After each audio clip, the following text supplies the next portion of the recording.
Hi friends, welcome back. Why was Nalanda destroyed? 4 days backing in Bihar. अरे वाह, चलो melodies of India video शुरू करते हैं। वीडियो शुरू करने से पहले अगर आप चैनल पर नए हो और आपने अभी तक सब्सक्राइब नहीं किया तो जल्दी से पहले सब्सक्राइब के बटन और बेल आइकन को क्लिक कर लो ताकि आपको हमारे सारे न्यू वीडियोस के नोटिफिकेशन मिल जाए जैसे हम अपलोड करें। अगर आपको वीडियो पसंद आता है प्लीज लाइक एंड शेयर। चलिए शुरू करते हैं। अपनी चौथी फोटो की तलाश में मुंगेर से निकलकर मैं चला आता हूँ उस जगह जहाँ महात्मा बुद्ध को ज्ञान की प्राप्ति हुई थी। बाय द वे पिछले कुछ दिन बिहार में बहुत ही खूबसूरत भी थे, तो इस वीडियो में आगे बढ़ने से पहले आप वो भी चेक कर सकते हैं। अब मैं चलता हूँ क्योंकि मेरा आज का स्टेशन आ गया। अरे वाह, बिहार कितनी सही इंटरेस्टिंग जगह है। यहाँ पे कितना कुछ जगहों में होते रहता है, ऑल ओवर इंडिया में होते रहता है। ये क्या हो रहा है? यहाँ बिहार में कुछ ज्यादा ही है। अभी स्टेशन से निकला और वाह, माहौल सेट था। खा क्या रहे हैं? डोसा। यहाँ पहुंचा तब पता लगा कि मुझे तो अभी यहाँ से 13 किलोमीटर और आगे एक जगह जाना है जिसको कहते हैं बोल गया लॉर्ड बुद्धा का। फिर यही टेम्पो लेकर लगभग 13 किलोमीटर का डिस्टेंस पार करके, जिसको पार करने में हमें बहुत लगी थी क्योंकि बैंगलोर की ट्रैफिक प्रॉब्लम के बारे में तो बताया, मगर यहाँ इतना बुरा हाल होता है ट्रैफिक का जिसका मेरे को कोई आइडिया नहीं था। नींद आ गई। जितने भी दिन मैंने अब तक बिहार में बिताए हैं उससे एक बात तो क्लियर है कि यहाँ पर लोगों को हॉर्न बजाने में बड़ा मजा आता है। देखिए इन भाई साहब को भी देखिए, जगह जगह बिना बात के वेलकम टू एपिसोड नंबर 4। जागो रे देखो रे दुनिया देखो रे। अरे वाह, ये वहाँ पे ऐसे ही सब हो रहा है। अरे वाह, अरे वाह वाह। अब मैं देखना चाहता था वो महाबोधि ट्री जिसके नीचे बैठ राजकुमार सिद्धार्थ गौतम बुद्ध बने। उसीलिए देखा है और जा रहा होता हूँ जब भी मेरी नजर इस बोर्ड पर पड़ती है। क्या? Chinese temple. फिर वैसा ही एक और बोर्ड दिखता है, क्या? Japanese temple. बुद्धिज्म के 4 सबसे महत्वपूर्ण जगहों में से एक है ये बोध गया, जहाँ गौतम बुद्ध को ज्ञान प्राप्त हुआ था। तो जी मेरे पीछे एक चाइनीज मॉनेस्ट्री है बोध गया की। बहुत खूबसूरत बात है कि हर एक कंट्री की यहाँ पे जो बुद्धिज्म फॉलो करती है उनकी एक एक मॉनेस्ट्री है। चाइना में बुद्धिज्म कितना बचा है उसका मेरे को नहीं पता है, बट शायद उनकी कंट्री में नहीं है, बट यहाँ तो है क्योंकि चाइना वैसे एथिस्ट कंट्री है, कम्युनिस्ट है ना, तो किसी भी रिलीजन को आगे प्रमोट कर रहे हैं वो होंगे कुछ लोग, मेरे बुद्धिज्म को कम करा रहे हैं। बट खैर ऐसे ही चलते हैं। बस बोध गया वॉक कर रहा हूँ आज मैं और देखता हूँ कि यहाँ पे और क्या क्या और कौन कौन सी मॉनेस्ट्रीज है, किस किस कंट्री की मॉनेस्ट्री। मैंने ना आते हुए देखा था जापान की मॉनेस्ट्री। जापान का वीजा तो मेरा लग नहीं पाया, तो सोचा वीजा ना लगे तो क्या हो गया, जापान की मॉनेस्ट्री देख लूँ क्या चल के। बट बहुत ही सुंदर बना है। मैं तो लद्दाख में गई हूँ, लेह लद्दाख में टेम्पल है ना, ऊपर कोई थी भाई इतना इनक्रेडिबल था। मैं बोध गया में 3 दिन से हूँ पिछले, और मैंने 2 दिन क्या किया, मैं खाली बोध गया में बचपन की टेम्पल जाके बैठा हूँ। वहाँ पे ना फोन अलाउड नहीं होता, जो कि इसकी अच्छी बात लगी मेरे को। उस पर ना वही लोग फोटो भी लेते, सेल्फी भी लेते, मैं भी व्लॉग में लग जाता वहाँ पे। मगर ये सब छोड़ छाड़ के मैं अपना कैमरा ले गया था, मैंने फोटोग्राफी करी। बट जो महाबोधि टेम्पल है ना, जहाँ पे एक्चुअली गौतम बुद्ध को एनलाइटनमेंट प्राप्त हुई थी, ज्ञान की प्राप्ति हुई थी, इनक्रेडिबल एनर्जी। वहाँ पे सब बैठे होते हैं। ये कुछ फोटोज है जिसके अंदर आप देख सकते हो। फोटो से मन नहीं भरा तो कोई बात नहीं, अभी चलते हैं थोड़ी देर में अंदर टेम्पल से वीडियो भी देखेंगे। पहले बाकी का बोध गया घूमते हैं। इस तरह से एक लेन में मार्केट है, एक लेन में खाने पीने की दुकान है, एक लेन में वो जो फ्ली मार्केट होती है वैसी मार्केट है। काफी लंबे स्ट्रेच तक ऐसा ही है, दुकान ही दुकान है। आपको फील नहीं होगा कि आप बिहार में हो एक्चुअली, और शाम को खासकर, क्योंकि शाम को ज्यादातर लोग बाहर होते हैं। देन आपको लगता है मैं मैक्लोडगंज आ गया, मतलब क्योंकि वो मैक्लोडगंज इसलिए बोल रहा हूँ क्योंकि वहाँ ज्यादा बुद्धिस्ट लोग दिखते हैं ना ऐसे पूरे टायर में, तो यहाँ पर उससे भी ज्यादा या उतना तो है ही। भाई कितनी सुंदर बनी है। जो मेरे पीछे मोनेस्ट्री ये है Thai monastery, Japanese monastery, Bhutanese monastery. यहाँ जापानीज, थाई और मंगोलियन टेम्पल जैसे और भी देशों की मोनेस्ट्रीज हैं, जहाँ हर साल बहुत से तीर्थयात्री देखा है। ये कितना बड़ा जगह देखने के लिए, ये कितना ह्यूज है। किसी भी जगह जाने से पहले रिसर्च ना करने का फायदा क्या होता है ना, बहुत ज्यादा सरप्राइज होते हो आप ऐसी चीजें देख के। थाईलैंड है, नहीं पता था कि अलग अलग कंट्रीज की यहाँ पर मोनेस्ट्रीज है। क्या लिखा है? बोध गया का सिग्निफिकेंस मेरे को पता था, महाबोधि टेम्पल पता था ऑब्वियसली, मतलब ये तो सभी को पता है। कितने सारे नहीं पता है भाई क्या कर रहे हो, पर वैसे सबको पता है। बट ये नहीं पता था कि अलग अलग कंट्रीज की डेडिकेटेड मोनेस्ट्री भी है और इतनी खूबसूरत मोनेस्ट्रीज है। ये देखो, तो ये थी जापानीज मोनेस्ट्री और अब मैं जा रहा हूँ यहाँ की आर्ग्यूबली सबसे सुंदर बनी हुई मोनेस्ट्री, उसका नाम है मेटा बुद्धा। मलेशिया गए थे ना? हाँ, मुझे अब याद आ रहा है। मलेशिया की मोनेस्ट्री तो बहुत सुंदर है, ऐसे ही थी। पर इसके बाद मैंने अपनी सारी टूरिस्टी प्लेसेस मोस्टली घूम ली है, अब क्या करूँ। वापस अपने रूम की ओर जा रहा होता हूँ, तभी मेरे को इस मेडिटेशन के बाहर कुछ एक्स्ट्रा ही भीड़ दिखती है। तो हॉस्पिटल मैं पूछता हूँ क्या चक्कर है। थाईलैंड लग रहा है। तो जितनी भी मोनेस्ट्री में अब तक गया ना, सारी खाली थी, एक दो टूरिस्ट होंगे, मोस्टली खाली थी। एक के सामने से मैं गुजर रहा था और भीड़, इतनी भीड़, और लोग आ रहे हैं, फिर मैं देखता हूँ रिक्शे पे बैठ के आ रहे हैं। तो पूछता हूँ भाई ऐसा क्या हो गया। पता चलता है मोनेस्ट्री में महीने में एक बारी फ्री राशन बढ़ता है, 5 किलो चावल और 1 लीटर तेल। 1 किलो तेल 1 लीटर तेल। राहुल गांधी का सर हो रहा।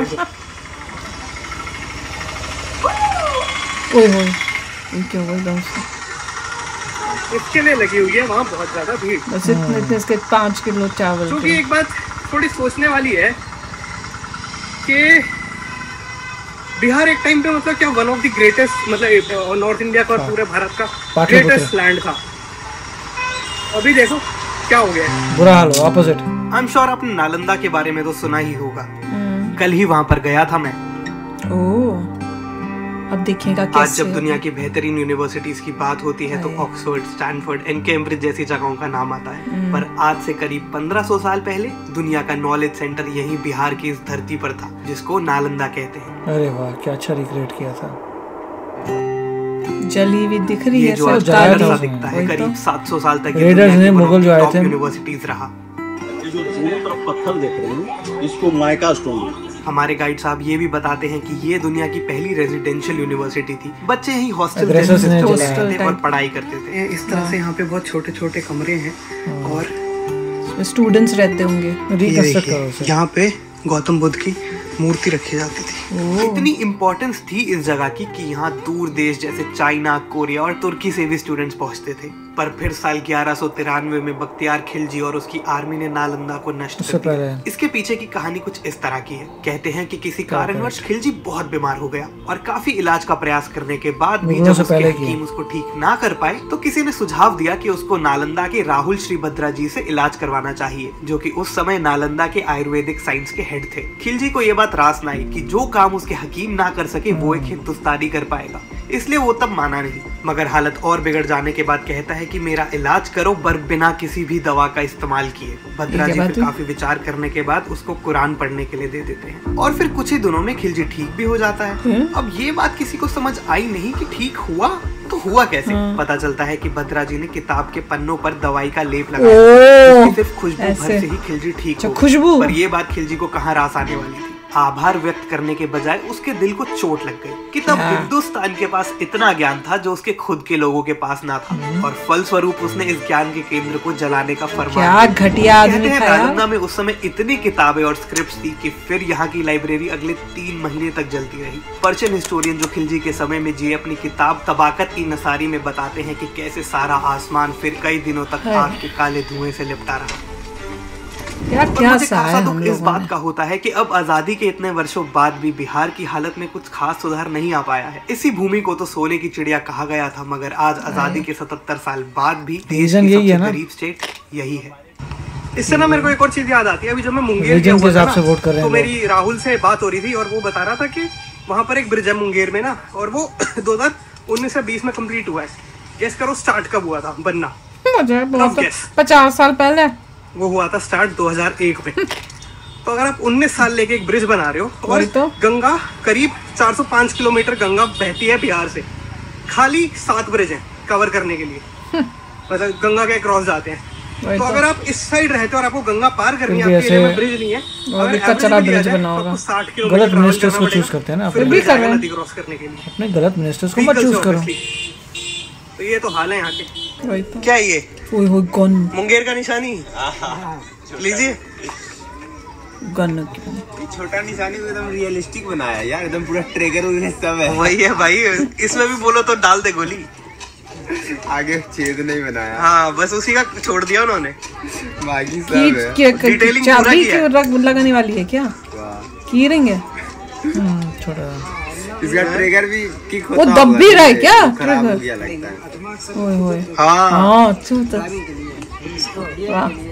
जब 4 दिन पहले मुंगेर में घूम रहा था तो इन भाई ने एक बात कही। बिहार में यहाँ तो कोई IAS बनता है। हाँ। तो तुम क्या बनने वाले हो?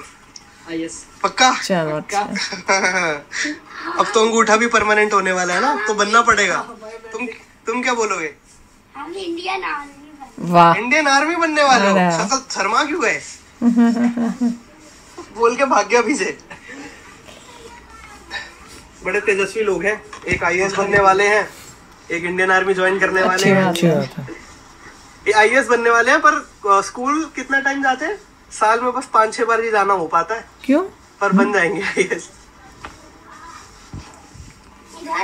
आप क्या बनेंगे? आप क्या बनेंगे बड़ा होके? आया चौपी छाप। अरे वाह, तीर कमान बनना से नहीं बनता बेटा दे। बच्चे को पता है IAS बनना है। मजाक कर रही हूँ। बच्चे को IAS बनना है, देश के लिए कुछ करना है। अच्छी पर बात, बहुत अच्छी facilities बात। बहुत ही ज्यादा कम है। हाँ, कोशिश हो रही है। यही साथ में करीब 800 साल बाद सन 2014 इसको पूरा फिर से क्यों नहीं बना रहे? वैसे ही बना रहे, कहाँ बना रहे हैं? मगर ग्रोथ और ये तो कुछ डेवलपमेंट और ही की वो दिखा सीढ़ी रहे हैं। अभी बहुत दूर नजर आती है। बाप रे, खैर, बुरा लगा तो हाल शेयर है। कर दिया। अब चलते हैं अपनी मेन जगह। कोई अच्छी जगह भी दिखा दो। यूजुअली मैं गमछा ऐसे पहना करता था, बट यहाँ के मेरे को एक नया स्टाइल के बारे में पता चला है, जो कि है ये। और ये बहुत कूल लगता है यार।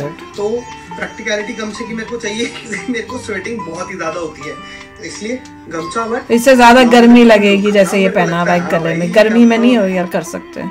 तो ये वो जगह है जिसने मेरे 2 दिन की ट्रिप को 5 दिनों का बना दिया। अरे इस महाबोधि टेम्पल में फोन अलाउड नहीं है, इसलिए अपने छोटे कैमरा से आपको यहाँ साथ ले आया हूँ। बहुत ही कम जगह ऐसी होती है जहाँ मन करता है कि बिना कुछ भी करे बस बैठे रहे। इस बोधि ट्री के नीचे पहुंचकर मुझे ठीक ऐसा ही लगा। ये पेड़ के नीचे ही महात्मा बुद्ध को ज्ञान प्राप्त हुआ था, और आज भी इस पूरी जगह में बहुत डिविनिटी है। यहाँ आप बहुत से लोगों को पढ़ाई, तप और मेडिटेट करता पाएंगे। वैसे आए तो सब अलग अलग कंट्री से हैं, मगर एक चीज जो सबके चेहरों पर देखने को मिलती है वो है एक गहरा सुकून। ये बोधि ट्री वैसे इतिहास में अलग अलग वजहों से अलग अलग लोगों द्वारा 4 बार नष्ट किया जा चुका है, और जो पेड़ अभी हमें देखने को मिलता है वो 5th सक्सेशन है ओरिजिनल बोधि ट्री का, जिसके बारे में आप डिस्क्रिप्शन में मेंशन लिंक में और पढ़ सकते हैं। अब यहाँ हमें सीरीज की फोटो तो नहीं मिल पाई, पर यहाँ इस जगह पर इतनी इनक्रेडिबल एनर्जी बसती है जिसको महसूस करने आपको एक बार तो बिहार आना ही चाहिए। बाकी अपनी जर्नी को कंटिन्यू रखते हैं, मिलते हैं नेक्स्ट सैटरडे सुबह 9:30 बजे। बहुत ही प्यारा वीडियो था, बहुत प्यारा वीडियो था। पूरा बिहार का मेन सब दिखा दिया, और दुख भी हो रहा था नालंदा देखकर कि कहाँ, मतलब वो जो उन्होंने बताया हिस्ट्री में क्या हुआ कि जान बचानी है, उसकी जान बचाई, उसकी अकड़ देखो। वो कह रहा है कि भैया मैं कुछ खाऊंगा नहीं, मुझे वैसे ही ठीक कर दो। बिना दवाई के तुम कहाँ से ठीक हो जाओगे? उसको चैलेंज दे रहा था। हाँ, चैलेंज दे रहा है। उसके बाद उन्होंने इतना अच्छा, मेरे को लग रहा था कि शायद उसके ऊपर लगा दिया होगा कि जब वो फ्लिप करता होगा, पलटता होगा कागज को, तो कईयों का आदत होती है ना उंगली करने की, तो शायद उससे वो दवाई जाती होगी। वो नहीं, तो वो कह रहे उसमें कुछ था जो स्मेल से वो सूंघ कर वो दवाई जा रही थी। मैंने कहा देखो कितना ब्रिलियंट माइंड, कि मेडिसिन भी ऐसी बनाया कि जो उससे स्मेल से हो जाए, खाने की जगह स्मेल से ही बंदा ठीक हो जाए। क्या किया कि तोड़वाया उसको। हाँ, और ये देखो घटिया, क्या ब्रेन, मतलब ब्रेन नहीं, ये तो मतलब ये मैं मेस्ड अप, मैं तो कहती हूँ क्या बोलते हैं, राक्षस। नेगेटिविटी, वही। हाँ, वही तो, राक्षस से भी बुरे जो होते हैं वो, कि तुम जिसने तुम्हारे साथ अच्छा किया तुमने वही वहां और को कर दिया, उसकी और अपने रिलीजन को भी बदनाम कर दिया उसने। बदनाम तो होंगे ही जब ऐसे काम करेंगे, क्या कर। मैं तो सुन के मुझे तो इतना गुस्सा आ रहा है, इतना गुस्सा आ रहा है कि कोई इतना भी गंदा हो सकता है, इतना नीचे कोई गिर सकता है भैया, बाप रे। अपने लोगों को बदनाम किया, क्या घटिया सोच, क्या इंसान के नाम पे धब्बा। बिल्कुल, ऐसे को तो बचाना ही नहीं चाहिए था, जाना ही नहीं चाहिए था, अगर पता होता पूरा उसको डिस्ट्रॉय। अब मेरे ख्याल से इवेंचुअली नालंदा यूनिवर्सिटी को रिकंस्ट्रक्ट करके हाई टाइम है अब करना चाहिए, करके रिवाइव करना बुक्स तो है ही नहीं अब। एक नालंदा यूनिवर्सिटी एक्चुअली मॉडर्न भी बन गई है जहाँ तक मुझे पता है, मगर इसको भी को रिवाइव करना चाहिए। हॉस्टल्स थे उस जमाने में, नहीं तो ये हमारी टॉप की यूनिवर्सिटी लोग यहाँ दूसरे जैसे बता रहे ना, कैम्ब्रिज, हार्वर्ड का नाम लेते हैं, ये होनी थी मेन हमारी। कमाल थे, कहाँ थे हम, कितने आगे थे। क्योंकि कई लोग कहते हैं कि चलिए भैया ये यादगार रहेगी, बट मुझे लगता है उसको रिकंस्ट्रक्ट करके वहीं पर ही बहुत बड़ी यूनिवर्सिटी बनानी चाहिए कि हमने जो तोड़ दी थी उसको रिकंस्ट्रक्ट करके बढ़िया बने, उससे दुनिया की सबसे बढ़िया बना सबसे बढ़िया हो। मतलब ये जो हार्वर्ड और ये सब जिनकी बात लेते हैं ना, उससे भी बड़ी हो।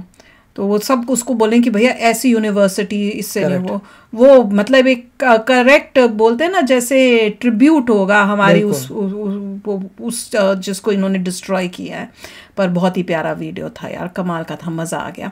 तो चलो अभी शेयर करना अपने थॉट्स, चलते हैं, मिलेंगे नेक्स्ट वीडियो में बहुत ही जल्द। Till then take care and bye bye. तो अगर आप मेरे इस चैनल पे नए हो तो जल्दी से सब्सक्राइब के बटन को हिट करो और बेल आइकन को क्लिक करो, ताकि आपको मेरा जब नया वीडियो मैं लगाऊं आपको उसके बारे में जल्दी से पता चल जाए।